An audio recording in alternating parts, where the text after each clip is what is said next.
Mesdames et messieurs, ici Chage et on se retrouve aujourd'hui pour la review du 4e chapitre de Nanatsu no Taizai, les chevaliers de l'apocalypse. Et donc, ça suit exactement le combat qu'on avait eu dans le chapitre 3 contre le chevalier en armure noire. Bon, alors là, c'est sûr, c'est un truc de malade, ça y est, on apprend c'est quoi son type de magie et franchement, on peut pas être déçu. Attendez, je recolle ma feuille, elle est en train de s'en aller. Le personnage de Perceval, c'est toujours un kiff de le suivre. Tu vois qu'il est vraiment juste adorable tout le temps, même quand il se bat. Là, au début, dès qu'il découvre sa magie, il a un petit peu de mal. Il l'utilise sans faire exprès et même après, il va demander s'il a le droit de l'utiliser, vu que à la base, il avait dit qu'il n'avait pas de magie. Mais bon, ce qui est vraiment super intéressant, je trouve, c'est d'exploiter ça. Alors que c'est vrai que le type de magie, c'était pas un truc qui était super exploité dans Nanatsu no Taizai. Juste, moi, j'ai pas lu le manga depuis longtemps, mais je me souviens pas particulièrement qu'on ait eu une explication sur les différents types de magie.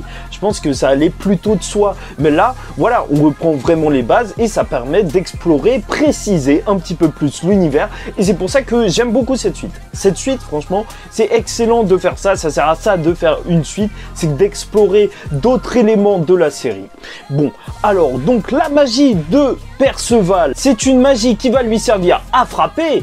Il peut frapper avec sa magie, il peut même se créer une armure avec sa magie, tu vois. Et d'ailleurs même, le chevalier, il va lui dire, genre, c'est vraiment impressionnant qu'il le maîtrise aussi rapidement, qu'il maîtrise sa magie aussi rapidement. Il peut créer des golems, et d'ailleurs ils sont assez drôles, ils sont un petit peu à son effigie, et en plus c'est pas juste des golems random, non, ils ont l'air de directement bloquer la magie adverse, ou se concentrer déjà sur l'endroit qui est dangereux. Ça c'est super intéressant comme magie, et le dernier truc qu'il va faire, c'est soigner. Et bon, donc sa magie, ce n'est pas une magie simplement de destruction, d'incantation, de dégénération ou de soin, mais c'est une magie de héros. Ça, franchement, je pense que personne pouvait s'y attendre. C'était pas du tout le genre de truc dont je parlais dans la dernière review, mais c'est pas grave, tant mieux. Autant se laisser surprendre.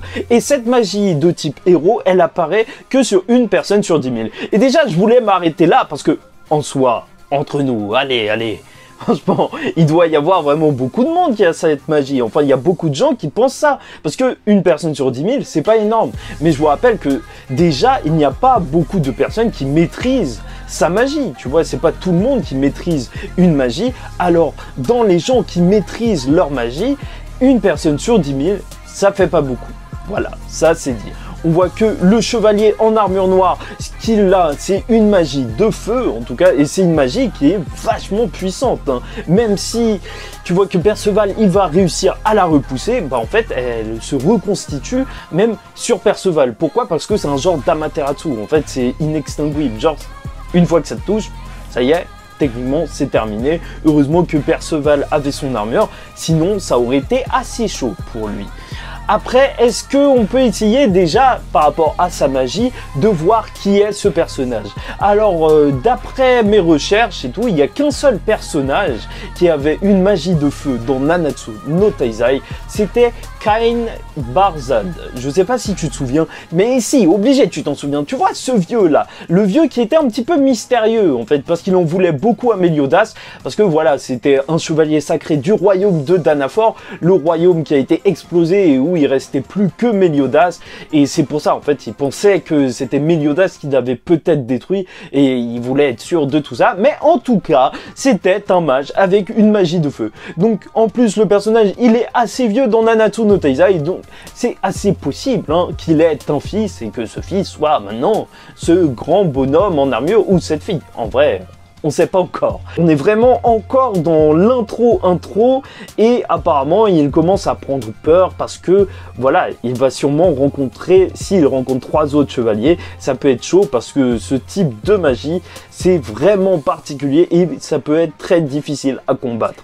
Mais n'oublions pas que là, pour l'instant, l'objectif de Perceval, c'est vraiment d'en savoir plus sur ses origines et sur son père. Donc est-ce qu'on va avoir la révélation bientôt? Je sais pas, n'hésitez pas à me dire en commentaire quand est-ce que vous pensez que tout ça va arriver. Est-ce que vous croyez vraiment que le mage de feu, en fait ce chevalier sacré, c'est le fils ou un petit-fils de Kain Barzad, hein? Franchement ce serait cool. En même temps une suite c'est aussi bah ça sert à ça, c'est vrai que c'est assez étrange qu'on n'ait pas encore vu les enfants des Nanatsu no Taizai, mais je trouve que c'est assez cool en vrai, parce que les 7 péchés capitaux, ils étaient tellement iconiques que rien que mettre leurs enfants, bah ça nous aurait un petit peu zappé de Perceval. Tu vois, Perceval, il aurait été beaucoup moins hypant. Là, les premiers chapitres, c'est vraiment pour se concentrer sur son histoire et sur tout ce qui va être développé.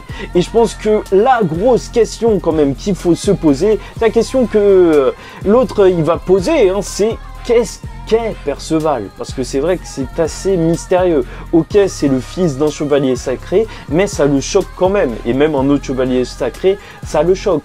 Donc, ça doit être vraiment un bail chelou, hein. Ça se trouve, c'est une création, je sais pas quoi, je sais pas, je vais pas commencer à partir sur ça. En tout cas, ça hype vraiment.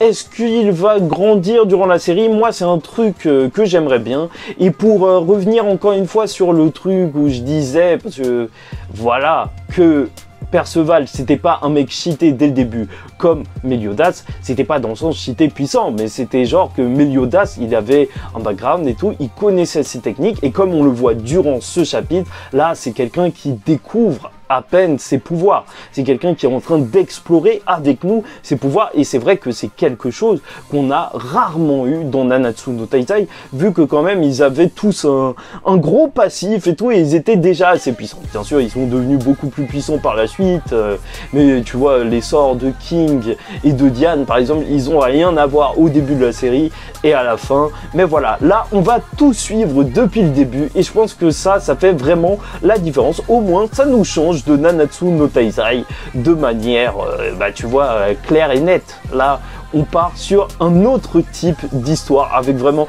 un protagoniste qui va évoluer avec nous. Bref, j'espère que vous avez apprécié cette vidéo. En tout cas, c'était un plaisir pour moi de vous la faire, parce que revenir un petit peu dans l'univers de Nanatsu no Taizai, c'est franchement cool. Et c'est vrai qu'il y a des gens qui me demandent si je peux faire des reviews de l'animé. Est-ce que ça vous intéresse? N'hésitez pas à me le dire en commentaire, justement, parce que je me demandais, parce que Nanatsu no Taizai, ça fait depuis tellement longtemps. C'est vrai que je vais les regarder, mais pour l'instant, j'ai pas encore commencé cette saison 4. Mais apparemment, l'animation est mieux. Et peut-être c'est la 5, je crois. C'est carrément la 5. Bref, dites-moi tout ça en commentaire. Nous, on se retrouve la semaine prochaine pour parler du prochain chapitre de Nanatsu no Taizai et les Chevaliers de l'Apocalypse, et sûrement la fin de ce combat, parce que quand même, ça commence à traîner en longueur, même si c'est un kiff. Là, on est en pleine découverte. À chaque fois, c'est surprenant. Allez, en attendant la semaine prochaine, je vous dis ciao tout le monde et paix sur vous.